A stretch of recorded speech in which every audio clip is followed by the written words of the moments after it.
If you come in and let's say like you bring, they've had problems with customers coming in, they bring in like one abalone, right? And then they're like, oh, cook this for me. Yeah. And then they're like, oh, why is my abalone, why did it cost $5? You know, 5,000. Right. And they're like, oh, because there's a cooking charge. There are a lot of aspects of that they don't really understand. Right. And so we're trying to teach them the culture of eating at the restaurant. You can't just go to the restaurant, bring your food, and expect to eat it and not pay. Yeah. You know? Yeah. And this is an aspect of the culture. You know what I compare this to? This happened to me in Hong Kong. Before I had gone to Noryangjin, I was living in Korea, but I went on a trip to Hong Kong. And somebody says, yeah, go to the fish market. And I went to the fish market, I bought my fish, and I go, okay, now what do I do? And they go, oh, go to the restaurant. And I was like, really? Go to the restaurant? They cook it? And they're like, yeah, they'll cook it for you. And wow, I was in shock. And I can understand people coming to Korea. That was almost 15 years ago for me, but you know, you must be in shock if you come to Korea and the same experience. Huh? Yeah, I mean, most people would think that you buy fish, you take it home, and you cook it. Right? But in Korea, that's a great thing. You can take it into the restaurant, and they'll cook it for you. Right. You know, and I think those are little things that people are like, wow. Yeah. But the thing is, if you don't explain it to them, they're like, why am I being charged all this money for this? Why is everything so different? You know? Right. Yeah. So how about the restaurant consulting? You said you consulted on some marketing. I assume you consult on menus? Yeah. We work with some menus. Well, I mean, we do a lot of, before this, I guess a little history, we did a lot of Korean food globalization projects. Like the Korean food dictionaries, we worked on them. We worked on different... Oh, really? Yeah, so standardizing the names and standardizing the definitions. Our company had worked on that. We had done some projects for culinary tourism, a lot of research, and also marketing for some of the events. So that's how we kind of started, but you know, we wanted to kind of take it to the next level, and that's why we started doing the restaurant tours, and that's why we started doing the cooking classes.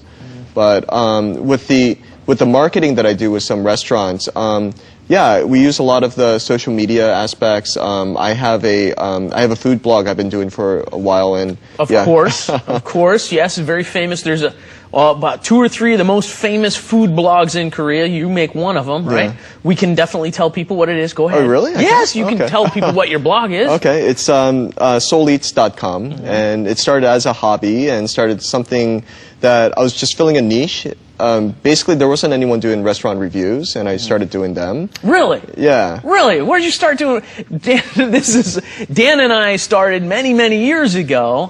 I was at a magazine, and Dan started writing restaurant reviews. Well, the first one didn't go very well. Went fine. So and your reviews were very popular, and I think that kind of led you into a lot of other things, didn't it? Well, I mean, it was yes, your magazine did help me out a lot, but I mean, I was doing that on my blog before, but one of the big drivers for me to really get into writing was I had a friend of mine. He was a journalist for a New York newspaper, and he stayed at my house for a week, so I got to follow him around all these restaurant tours and stuff like that.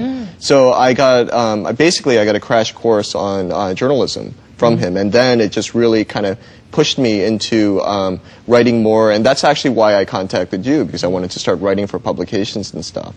So yeah, and it was just kind of like, it was just a natural progression, I think. Yeah. You know. Yeah. I just kind of followed my passions. I said I really like food, I like writing, and then I just kind of went for it. And at the time, and even now, you're hitting a real unfulfilled niche, right? There was nothing there. I suppose there must have been food. What was there before you guys started for food tours? I mean, there are cooking schools. There were quite a few of them, and then there were. I mean, they do regular city tours and art tours and things, but yeah, maybe not. Not much, right? No. And then you realize that there's a missing gap here in what people are looking for, and in just a little over a year, things have taken off really quickly, huh? Yeah, it's been very exciting. We're shocked to this day that this has really taken off. But how many tours a week do you guys do now? A month? How many tours? Oh gosh, we How probably often do you do tours? I don't do that many tours myself now because I'm working on more on building the business. But I have 3 other guides, and they do them probably about 5 or 6 times a week. Yeah. 5 or 6 times a week, each or in total? Oh, 5 or 6 times in total. 5 or 6 Yeah. tours a week. In Yeah, total. but sometimes it's like in May we got quite a bit. Actually, it dropped off a little bit just because it's so hot. Some people were saying like, it's too hot. I wanted to stay in my air-conditioned hotel. But often, like, sometimes we get quite a bit. You know? So it varies. It varies, yeah. Average is 5 or 6 Yeah. times a week. Okay. But usually there's 5 or 6 because we consolidate all the groups. So instead of trying to do like a group of 2 or a group of 3, we try to get groups of 10 or 20. Is there a number one most popular tour? Oh, it's our night dining tour. Night dining tour Yeah. of? Oh, just 노량진? No. It's night dining. We go to 4 different restaurants in the Jongno area. Okay. And it's just it's a walking, eating tour. Okay. And drinking tour. So that's why a lot of foreigners like it. Just like Koreans, many foreigners enjoy the drink as well. Yes, exactly. So what have you found is the most popular dish? You said dakbokkeumtang, but that can't be number 1 No, because no. it's too spicy for people. No. What's the most popular Korean food amongst foreigners? Well, Tough to pick one? No, actually, it depends. Like, we change up our restaurants all the time. We talk to people and ask them, do you have any food allergies or something that you really want to try? Do you prefer meat or seafood? And once we kind of, by that exchange of dialogue, we can understand what kind of food that they like. And so, but generally, with many people that we've talked to, they really like andong jimdak. Okay. Yeah. We're staying with the chicken theme, Staying with the chicken theme. but now it's sweeter. Yeah. Little sweet, salty taste mixed together there. They love the potatoes in it. Yeah. They love the sauce. Actually, we found that many foreigners just love Korean sauces. So like samjang, like many people afterwards like, okay, please show me where I can buy this. So we go to the store and we buy them things of samjang and they take it home and they send me pictures that shows them making sandwiches with samjang. Yeah. You know, so they love this stuff. I gotta tell you, this is a fun episode for me because I love Korean food. you know I'm mad about Korean food.